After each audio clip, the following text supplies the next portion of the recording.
Welcome back, everybody, to the World Championship Series Day 2. We are already in our second match of the day, which will be the winner's match of Group A to determine which player will be the first to move on to the round of 8. Our first player that I will be introducing is one of the biggest threats of this tournament. He is currently undefeated in 2015 WCS. Can he keep his momentum going? Please help me welcome Team Millennium's ForGG.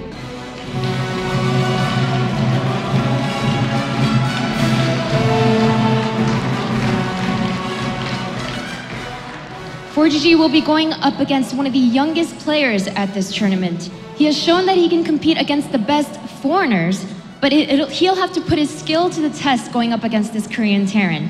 Please help me welcome My Insanity's Serral.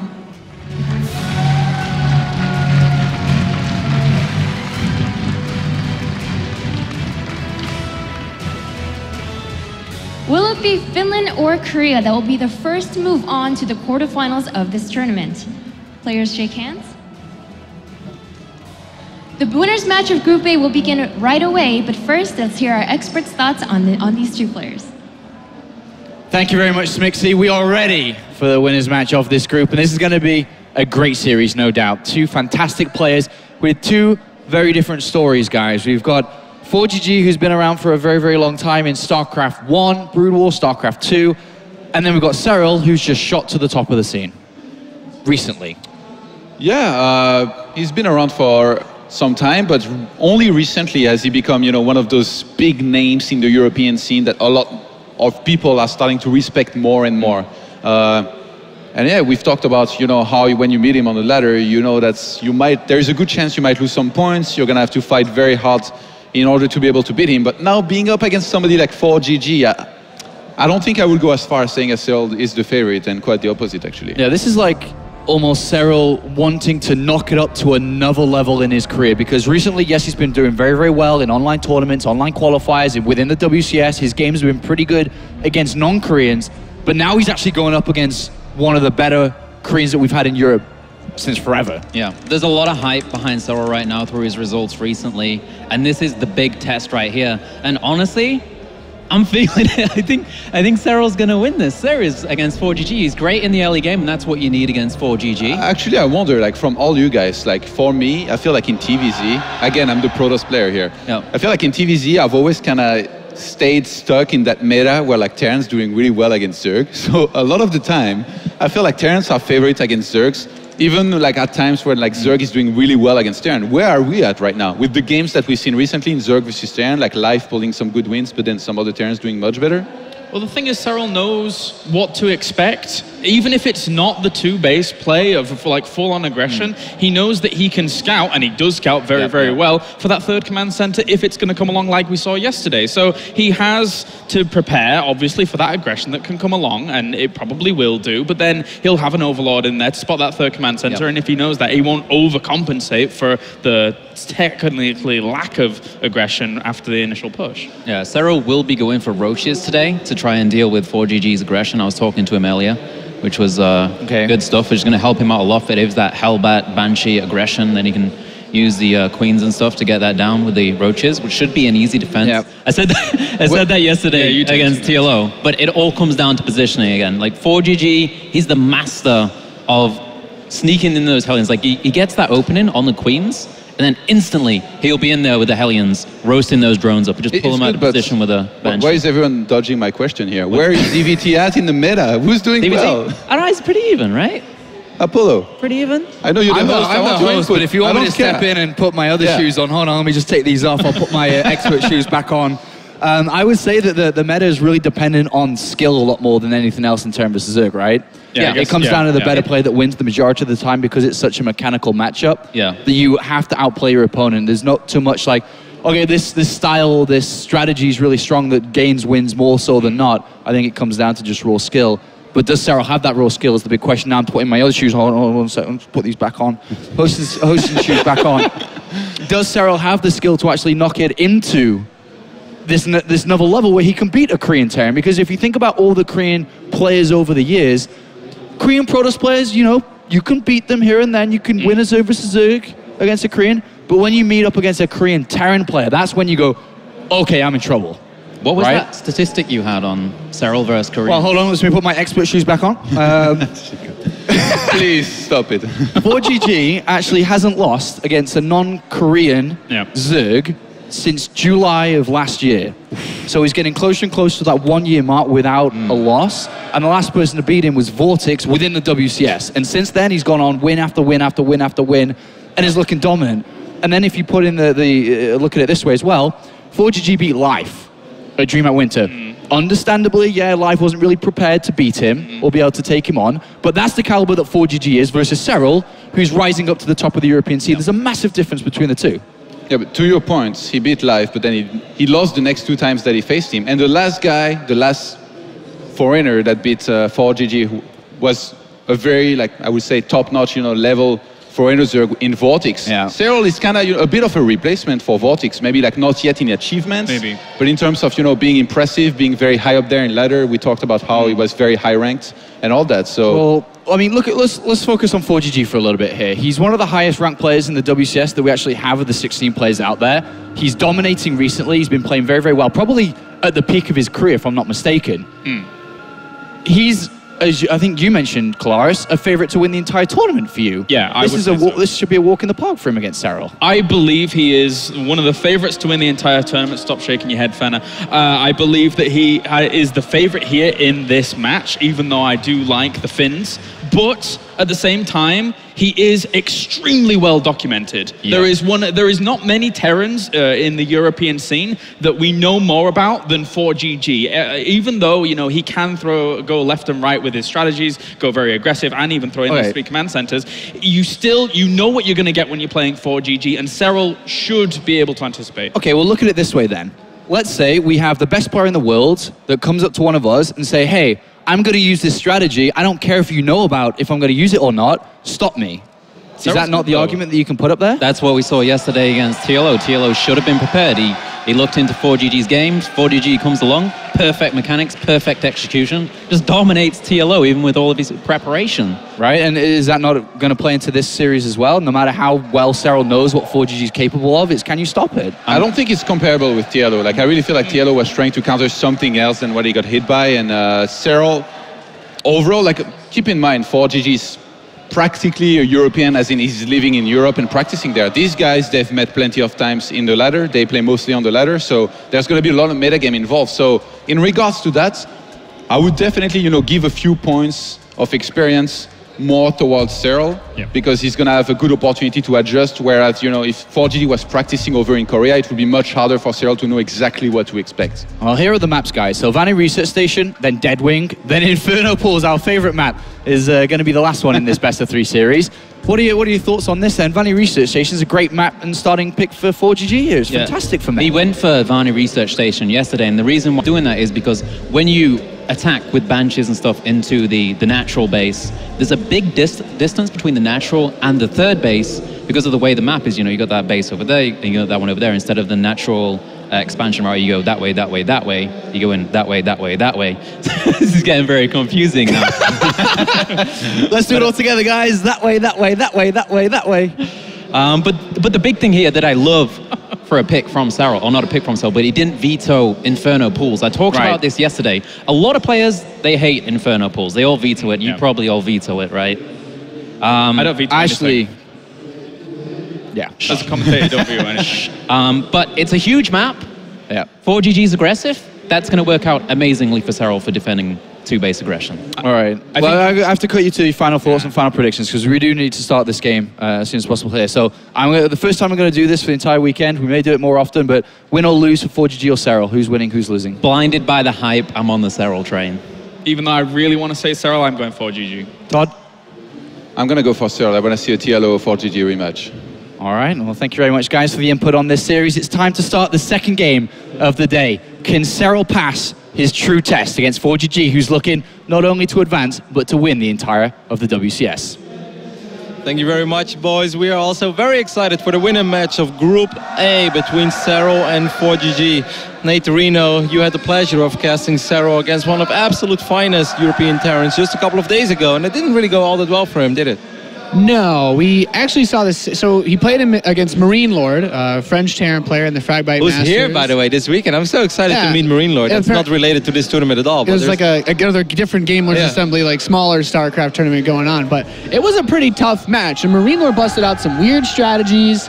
I was doing those games with DeMuslim, and DeMuslim was kind of telling me, he's like, I don't really understand what Marine Lord's doing. But then he really like just turned it up and just ground out the last 2 games, very standard macro play.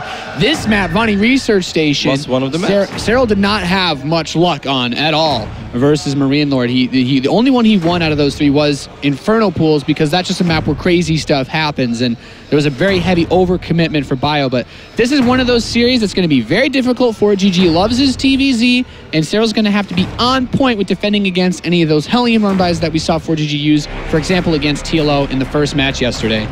We are loaded in for our second series of the day. After this, we have 10 more best of 3s of StarCraft for you in store. It's going to be an incredibly long day, but hopefully a very fun and exciting day. We are loaded into Vaani Research Station, and over here on the top side of the map, one of the favorites, it's ForGG.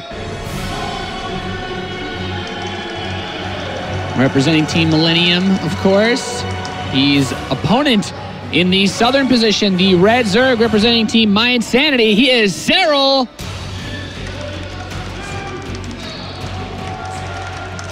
Really excited to see him, Nate. One of the first times I am able to cast Serral. Of course, I have been watching the broadcast that we were not part of, which were done at the European studio.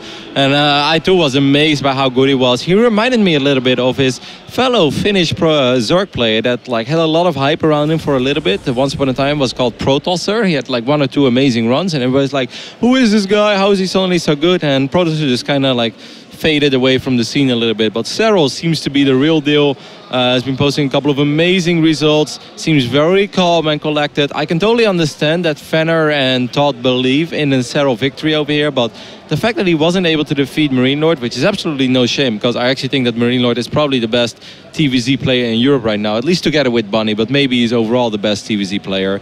So there's no shame in that, but ForGG is on that level. And those were the exact same maps as well. Serral against Marine Lord was played on Deadwing, Vaani Research and Inferno Pools. So I think it's going to be very tricky for him, but I do kind of like to believe and I like to hope that it's possible. Yeah, it is so much to look at when you're really comparing all these setups. I'm actually kind of surprised that ForGG's gone for a super fast gas after this command center. So it's a bit of a switch up. Most of the time you go for the barracks immediately afterwards, but he wants to get the fastest factory possible while still being very, very greedy on that command center first. He's not expecting an early pool from Serral, so he won't be too concerned with anything. And when I look back at those Fragbite games that Serral played, he was in, he still had a pretty good overall performance in the group. The first match, he took a 2-0 victory over Rain, and he ended up coming out of his group 3rd place. So he had to go to the loser bracket because he lost a rematch against Rain later on, but still taking another map off of him in that series. The real question, though, is can he take the TvZ? Because his EVP looked really, really sharp in that tournament. But ForGG is he's not really someone known for making big mistakes. And he's got some very powerful early aggression. What doesn't really help Serral is that the series that ForGG played yesterday against TLO, it wasn't really much of a series where he truly had to reveal something. Game number 1 of Vaani Research, in case you guys missed it, in case you guys were at school, university, work, whatever yesterday, ForGG just ran up a bunch of Hellions into the main base when TLO's queens were out of position. He killed a bunch of drones, and then TLO's like, well, I'm going to try to Baneling boss on the other side of the map. It didn't work. ForGG wins. Game number 2 on Deadwing, ForGG 11-11 Rexes and gets a couple of bunkers up and wins as well. So that's not a series that Serral can look at and be like, all right, as long as this doesn't happen, I should be fine. Because no, those are 2 games that you just kind of look at it and you be like, well, whatever. You don't learn anything from that. I literally learned nothing from this. It's like, okay, well, if you've ever watched ForGG stream, he runs his Hellions by the Zergs, by the Zerg's queens every single game.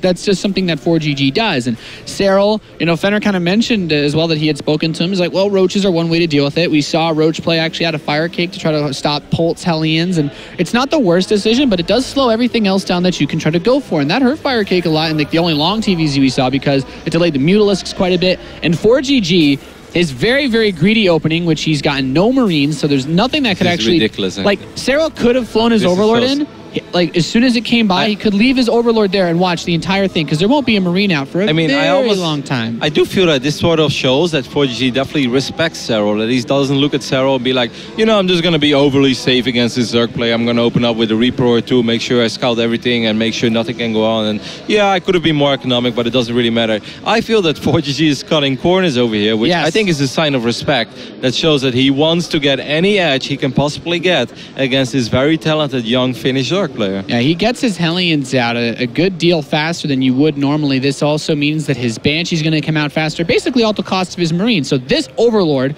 will be able to come in. He will be able to see everything that ForGG is doing, confirm both gases, that there's cloak on the way, and now a Marine starts up, but it's not the biggest deal ever. Serral's going to get a Baneling Nest just in case an Armory gets added on at any point. I can totally see that happen. Yeah, for ForGG, it's mostly like, do I feel like I can do something with an Armory? Add it on. It's rarely a bad move, especially since this is a map where Terran players, at least the Korean level, have been playing a lot of mech against Zergon. I'm not as obsessed with ForGG's TvZ as you are, Nate, but if there's one thing that stands out for me is that Banshee Hellbats is something that I see almost every single time I watch one of his games. And of course, I remember that painful series that he played against Sen in the WCS round of 32, which is still been the most one-sided series we have seen throughout the entire season, where it was literally just a bunch of Hellbats and a Banshee, and then 2 games of 8 minutes, and it was just absolutely GG. There's no way that is going to happen against Serral, but of course, if you are Serral, you want to be prepared for that. You don't want to be that guy that thinks, well, ForGG is not going to build any Hellbats against me now, is he? So something I do like, ForGG smartly leaves his Hellions at home as he starts a double Armory, so he will see mech. His Banshee's going to harass Serral, squeezed a few lings on the left side. He wants to kill this SCV that's building the 3rd command center, as ForGG does some Banshee micro on the right side, and maybe he gets the SCV. There are Hellions close by, though, so he will... Okay, he saves it. That's really smart, because oftentimes as a Terran player, you want those Hellions to press the front while the Banshee's harassing, and then morph them into Hellbats as soon as the Armory completes, but ForGG's like, don't want to take that risk. I know Serral's paying attention, and like you said, Kev, that looks like a little bit of sign of respect there. He definitely understands that Serral will pick up on any weaknesses that ForGG leaves open, but so now far, his Armories are done. Man, so far this has been a phenomenal game for ForGG. He got 6 kills on those drones. He hasn't lost a single unit yet. He's played extremely greedy. Yeah, he's pulling out of the 3rd base. Exactly. He's got a 3rd command center. He's going up to his extra couple factories. Actually, really bad. Still making a massive push. This could actually be the end. Maybe I've jinxed it, Nate, but this could actually be the end. I'm not sure how many units Serral currently has on the map, but 10 Zerglings is not going to be enough. He has a couple of Banelings, a few more Banelings soon, but if he misengages these Hellbats, and so far they're getting a couple of free Baneling hits, this is disaster so far for Serral. Yep, this is a very, very tricky spot to be in. The Hellbats were pre-split very nicely. The Banshee even able to help focus those bad boys down, and there's only 1 Baneling left. That's the real damage dealer. For ForGG, he's not committed enough to actually be worried about this. If he kills that 3rd hatchery, he's in more than a good enough position because there's no follow-up tech at all for Serral. He does not have a Spire on the way. It's just now starting. He doesn't have a Roach Warren. So he has no opportunity to counterattack at all because there are Banshees and Hellbats on the other side of the map, and Lings and slow Banelings are not going to kill ForGG. And Serral knows that, so the only thing he can do is just replace the drones that he has just lost and immediately restart that hatchery. But the last thing you ever want as a Zerg player is, starting your 3rd hatch by the time the 3rd orbital is up and running. Even those refineries going down already, missile turrets being thrown up around the place. Very, very good opening for ForGG. Very surprised that he was able to get that much done with not a very surprising build, I'd say. Maybe a few more Hellbats than Serral expected. Those actually great Baneling detonations. He will get a couple of SCVs because of that. But yeah, the trickiest part of this game right now for Serral is if we look at the worker count, he's not super far behind. He's building 3 SCVs at a time. He's mining off 2 bases, man. Yeah, he's mining off 3 bases for GG, and for his build order, he only really cares about having SCV saturated on that gas. Like, he's got enough mules to drop that hammer on the 3rd base all day long. The Spire's about to finish, but ForGG's been very, very wisely only building Thors. And you might ask us, like, okay, well, is he worried about Roaches? No, because he's been building Banshees the whole game. He's got 3 Banshees, close to 4 now. And I think ForGG, by delaying the income, by delaying the 3rd base of Serral by so much, he has an opportunity to push out before Swarm Hosts even become a potential issue by just moving when he gets his 2-2 upgrades. And we've seen this time and time again from many Terran players that choose to play mech against Zerg.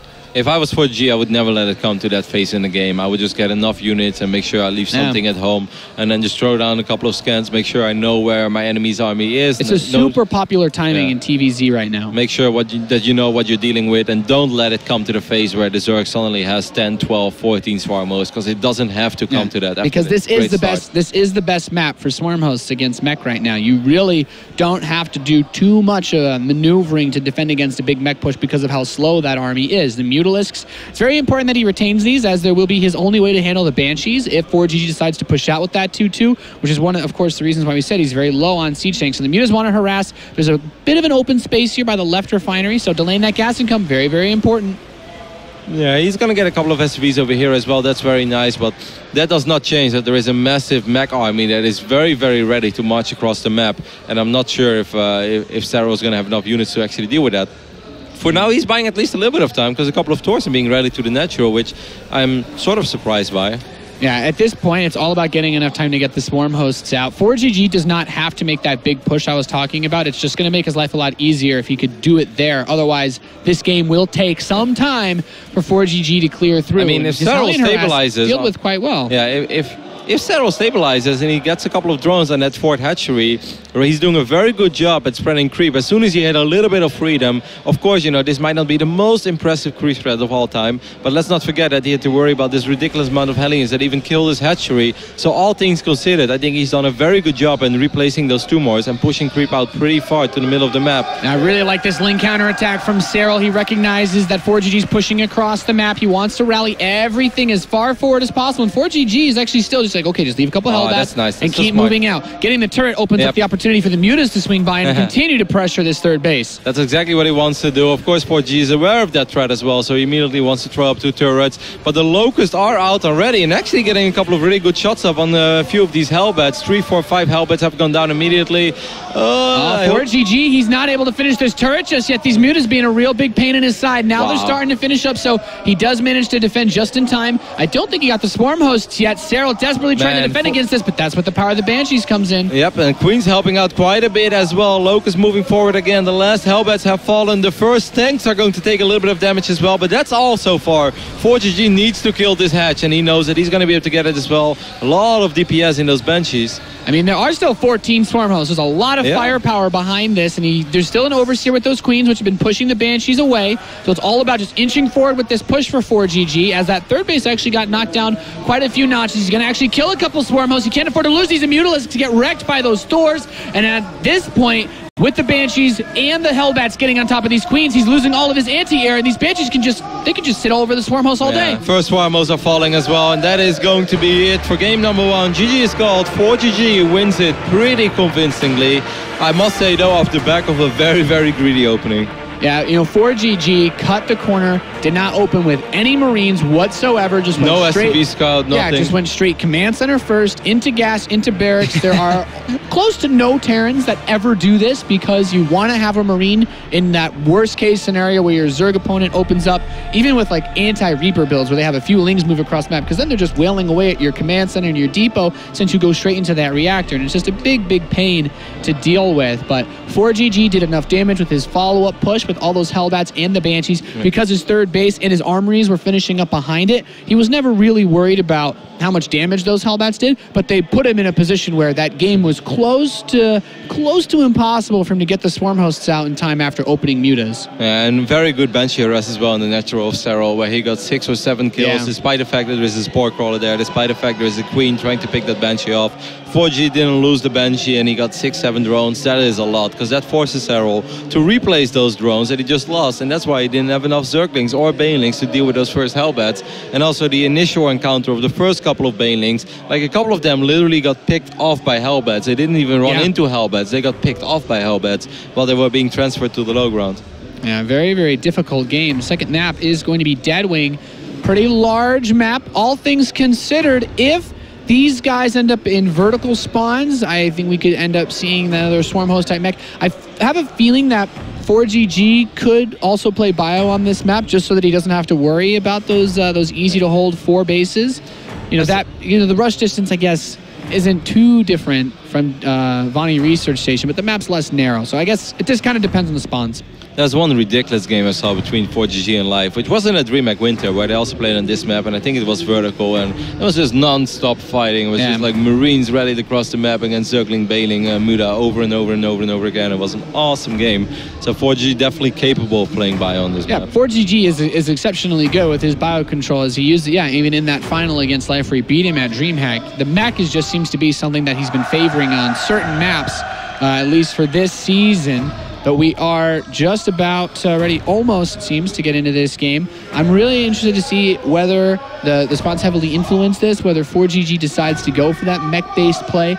And Serral, I can't really blame him for like the way that it panned out, but if you can have your Overlord on top of that base and you see this, when there's no Marine openings from the Terran player, not being able to get that scout, or at least having a couple Banelings preemptively set up, really puts you in a tough spot, because it's just like all you really need to do is keep that third base alive, and the game's still in a salvageable position. But that wasn't the case. We have a small minor issue over here, but hopefully we are good to go real soon with game number 2 between Serral and ForGG. For everybody who just joined us, welcome to the WCS broadcast of the finals. Round of 16 is still where we currently are, but it's just a matter of time before we will head into the quarterfinals as well. But before we are there, we still have 10 best of 3s ahead of us. This is the second best of 3 of the day. After this, the winner of this series, of course, will advance. The loser of this series will go up against TLO, who just managed to defeat Shigawa. And of course, after this, we will hop into group number B and do the exact same thing. Group number B. Look at me, Nate. I numbered group B. Roddy. Those baguettes are getting to your head, man. I've had quite a few by now. I don't think it's the baguettes. I think it's more that I'm sharing a room with Todd. That will get to anybody's head. That'll do it. That'll do it. Yeah, so I do like that you point out, though, being in the round of 16 stage, the winner of this best of 3 does advance to the top 8, and they won't have to play another match. Yeah, they won't have to play another match today. You're in the clear. This is a potential chance for this guy to sit down and relax the rest of the day and prepare for whoever else he faces later on. Of course, in the top right position of Deadwing, our blue Terran representing Millennium is ForGG.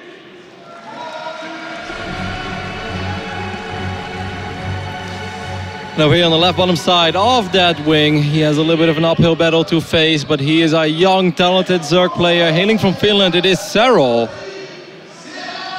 Of course, representing My Insanity. I have to add, man, My Insanity has had a good eye for pickups. Yeah, man. I mean, the My Insanity guys if you really think about it, like they've just been. Maybe they haven't picked up all the greatest, craziest championships super recently, but they've really put themselves on the map since since they're that first big pickup when they got Stardust right before he went all the way at the DreamHack. And later again in WCS. I mean, let's not forget that he did win a WCS championship for them. And that great final against Sun, where he was able to win, I think 4-1 or 4-0 or something. Yeah, and then Jochi had actually put up some pretty good results now, and Rain already 2 tournament finals. Yeah, Rain doing exceptionally well. We even have Kane, who's still alive in this, who made it to the top 16 here. It's been good times. And then a couple of young players like Arya making it into WCS. That's of course also last year. That was also a great run for him. So overall, it's really good to see how well those guys are doing. It's a very fun team to follow. It's a very fun team to cheer for. Serral opened pool first this game. Just want to point this out. He sent his Overlord straight to where ForGG had proxied the barracks. It was opposite spawns. ForGG was in the bottom left against TLO, but a similar location that he would have placed them. He wanted to check. Hey, this is nice though. These Zerglings, they may actually be able to avoid the Reaper, so they can be very annoying as the reactor is going down right now. I think he can cancel the natural. You think he's going to cancel it? I think he's just going to pick it off, the SUV. I don't think he's going to be able to cancel it. Well, even delaying it is still a really, really big pain, since oftentimes most people don't realize that it's supply blocks the Terran out of building their first 2 Hellions for a long time. I definitely think he's going to be able to delay it for a solid 30-40 seconds. I don't think he's going to be able to cancel it though.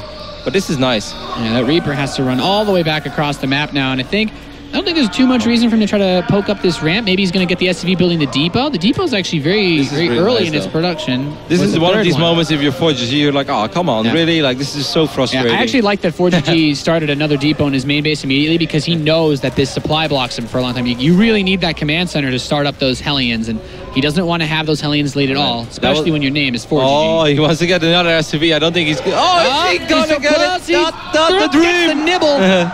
And another worker will have to be sent down. So this is actually a pretty good start for Serral. That wasn't even a hit. He was scratching him.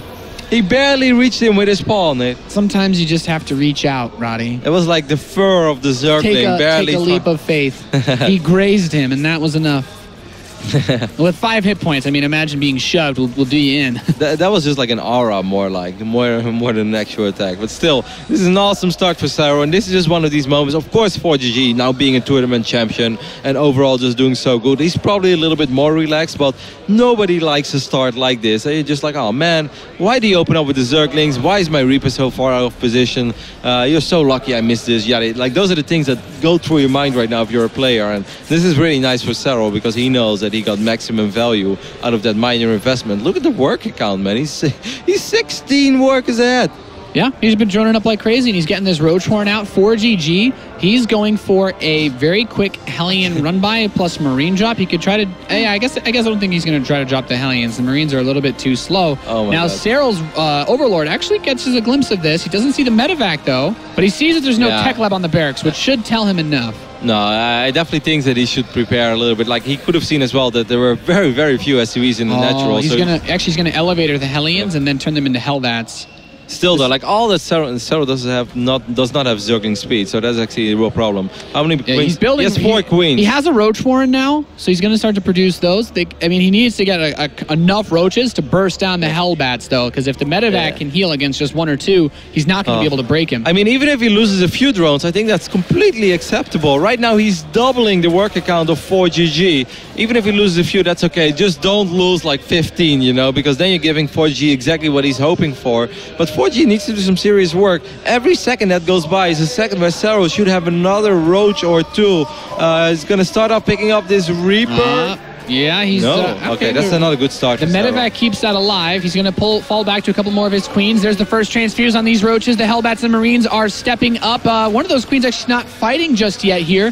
And of course, you can see that's that power of the medevac is just so useful. Trying to knock down those Hellbats is so crucial. But the queens are falling, and ForGG just going for a lot of pressure with this push. Following this up with more Hellions rallying across the map, turning those into Hellbats and building Banshees. But he needs drones, though. He really needs to get drones. He's going to get 1 or 2 juicy shots off over here, but he's not... Okay, he got 5. That's kind of nice. He got 5 and 2 queens. Yeah, I'm not sure if that's enough, though. I mean, the queens are going to delay the bit of the production. He does still have 1 queen alive in the main base. Maybe the Banshee follow-up is what's going to be enough. The fact that Serral has his lair is why I still really like this a lot. I mean, the Banshees had the potential to do a lot more damage. He needs to get an Overseer in there. He only has 1 Overlord on that side maybe of the map. Serral should just rally his roaches across the map because he has so many of them anyway. He has 11, and I feel if he rallies the roaches, then the Banshee is forced to defend rather than pick up drones. Yeah, he still has to kill this medevac, though. These drones are so exposed.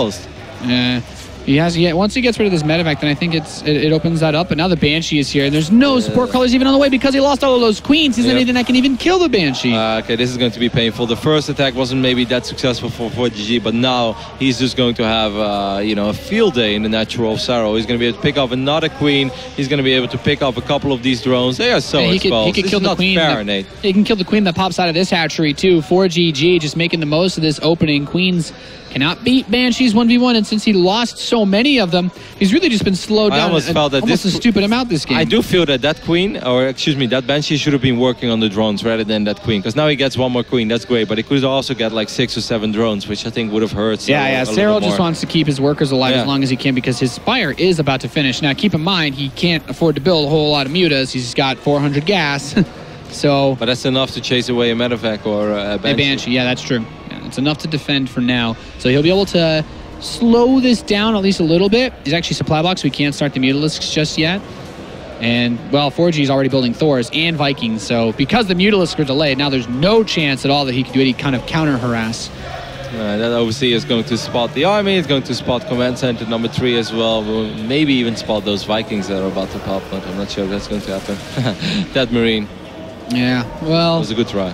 This is a rough spot to be in now because ForGG, even if Serral had that worker lead, he wasn't able to capitalize on it because he had to spend so many of those resources that he mined on more queens, on the spores, and these very, very delayed Mutalisks. And when the Mutalisks show up and there's 4 Vikings with a Thor or 2 out, it's very, very tricky to deal with this. He's even going to pick off this Overseer. It's another gas investment loss that actually supply blocks him. Yeah, the supply block number 2. So 4GG is just running rampant this series.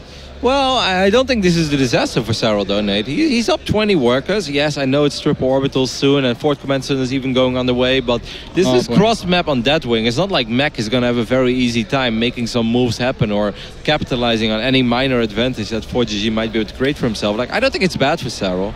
I mean, I do agree there. It's very difficult to push across this map. Don't do that. You know, Vikings, man, in low numbers like this with that Thor anchor, they are very, very threatening. So 4GG just needs to lock down the gas on this third base. For the aggression that he did, I think taking it at 13 minutes is... No, I mean, obviously it's not the dream, but it's okay. But how fast his fourth base is, that's actually really, really quick, all things considered. And for Serral, the best thing he can do with the economy damage that he's taken is this move he's making right now, the infestation pitch. Just go to swarm hosts immediately. Don't invest any more into the mutas. And I don't think... because he's getting roach upgrades as well. Yeah, because of what you pointed out, I don't think it's very feasible for 4GG to try to make a similar push to the last game. Like, that might actually be Serral's best chance if 4GG makes a big push. But he's also got this harass coming in. Hellbat drop going over to the natural right now. There's just a single queen over here to deal with this, so 4G should have a nice time getting at least a couple of drones for his effort over here. Gets 5 drones immediately, does quite a bit of damage on one of these queens, gets a few more, might even get that queen, Nate. Yeah, looks like he's going to kill the queen. He gets it to 9 drones. Oh, the drones come back to mine. What are you doing? The Mutalisk is going to run to the third base. Really mishandling this. Yeah, Serral has his roaches at that third base as well, but the Terran Bio Army is coming back. He loses that queen too. Yeah, I mean, the Mech Army is coming back. He's got the 4 Banshees on top of this to deal with the roaches, and the Vikings and the Thors can handle the Mutalisks. That ain't trouble at all. 4GG cleans house. We have a Mech player with more supply than a Zerg. That's a bad place to be if you're Serral. Yeah, that was not nice for Serral, though. I feel like he almost kind of panicked for no reason. That was a single medevac with 2 Hellbats, and it's always frustrating to pull your workers away, but I think he completely overreacted there. It's like because all his forces are on the other side of the map. He's like, well, don't really have anything here. I'm banking up resources to build swarm hosts. Right, if you take a look at the units lost resource tab as well, that tells the tale of this game so far. 5,500 resources lost for Serral against only 2,500 for 4GG. And yes, Serral has been mining a little more, but not that much more. His economy took a little bit of a beating as well, multiple moments because of Banshees and Hellbats, etc. Yeah, and because he threw away so many of his Mutalisks, he's like, yes, my Banshees, they can just come around here and kill everything now, can't they? My Vikings were clearing out any overlords that you might have had. Wow, and these this Banshees. is really, really nice. These Banshees, man, they've got those +1 upgrades, and they are so difficult to deal with. There is not a single Mutalisk on the map. Well, actually, there is a single Mutalisk on the map. There is just one, but that is not enough. Where is Neo the Mater? Where is Neo the Muta?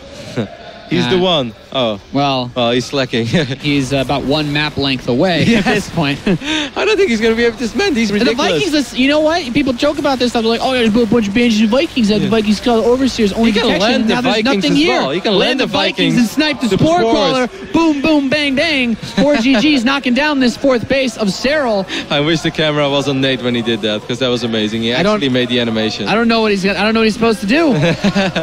I don't know what you're supposed to do. I think it could be all ogre here for Serral. Yeah, no, this is painful, man. This is just so frustrating for Serral right now. Of course, now he's hating life that he sacrificed those Mutalisks into that missile turret and into those stores. He has lost a ridiculous amount of queens this game. Like, I don't know how many queens have died this game, but I felt that it's like 16 queens have died in a 17-minute game. Yeah, that's pretty gnarly. He's got the Vikings running in. Like, he's just sniping all the Overlords. He's like, you don't have any anti-air. I can supply. Look, he's building 8 Overlords right now.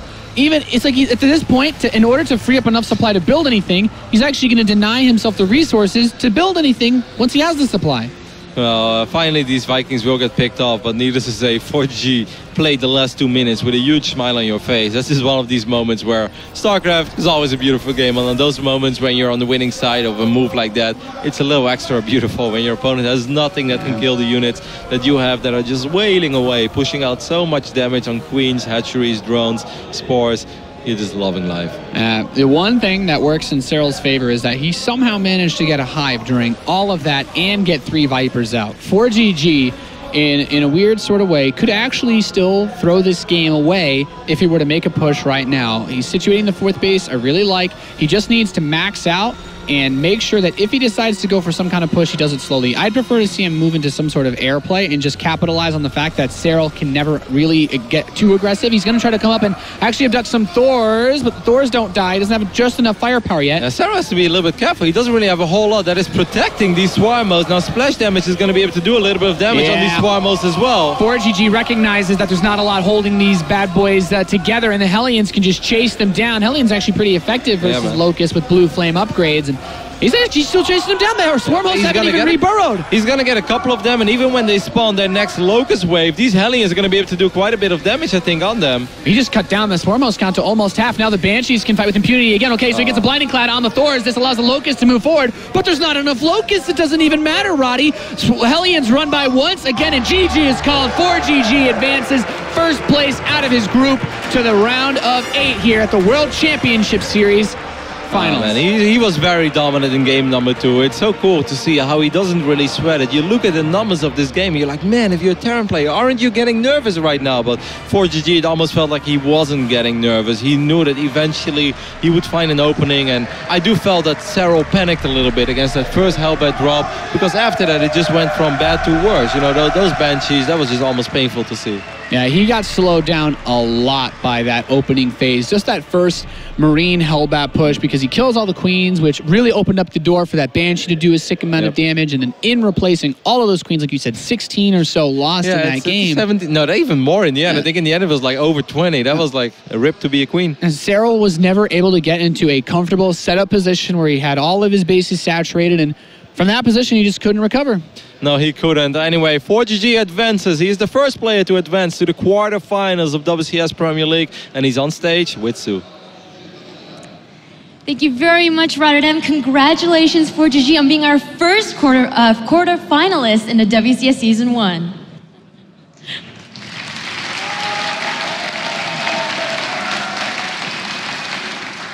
ForGG, you looked so dominant yesterday with your victory over TLO. It seems your TvZ is very strong right now. Going up against Serral, he's a very, very great European player, and he's been hyped up a lot lately. Because of that, were you still confident going up against him, or were you a little bit more nervous? I don't know. I feel like I'm really confident against Jerk, and I don't think I can lose against Jerk. Well, moving on to the round of 8, you said that you're very confident against her. Do you think that there's a player left in this tournament that you're scared of, or are you confident that you can go all the way to the finals? I'm really confident because so many Jerk, everywhere Jug player, and this is very good. Well, the last time you won a StarCraft tournament, it was very recent. It was at DreamHack. And now you're here at WCS. I know you must be so hungry to win at WCS. What would this mean to you in comparison to winning your last tournament?